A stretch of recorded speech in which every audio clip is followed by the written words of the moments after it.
ഏറ്റവും സ്നേഹമുള്ളവരെ, അനുദിനമുള്ള നമ്മുടെ വിശുദ്ധ ബൈബിൾ വായന നമുക്ക് ശ്രദ്ധാപൂർവം ശ്രവിക്കാം.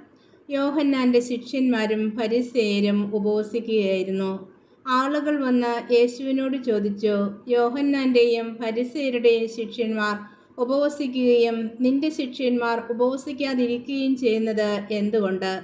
യേശു പറഞ്ഞു, മണവാളൻ കൂടെയുള്ളപ്പോൾ മണവറത്തോഴർക്ക് ഉപവസിക്കുവാൻ സാധിക്കുമോ? മണവാളൻ കൂടെ ഉള്ളിടത്തോളം കാലം അവർക്ക് ഉപവസിക്കാനാവുകയില്ല.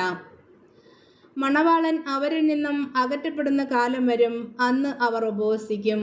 ആരും പഴയ വസ്ത്രത്തിൽ പുതിയ കഷ്ണം തുന്നിപ്പിടിപ്പിക്കാറില്ല. അങ്ങനെ ചെയ്താൽ തുന്നിച്ചേർത്ത കഷ്ണം അതിൽ നിന്നും കീറിപ്പോവുകയും കീറൽ വലുതാവുകയും ചെയ്യും. ആരും പുതിയ വീഞ്ഞ് പഴയ തോൽക്കുടങ്ങളിൽ ഒഴിച്ചു വെക്കാറില്ല. അങ്ങനെ ചെയ്താൽ തോൽക്കുടങ്ങൾ പിളരുകയും വീഞ്ഞും തോൽക്കുടവും നഷ്ടപ്പെടുകയും ചെയ്യും. പുതിയ വീഞ്ഞിന് പുതിയ തോൽക്കുടങ്ങൾ വേണം. ഈശോ മിശിഹായ്ക്ക് സ്തുതിയായിരിക്കട്ടെ.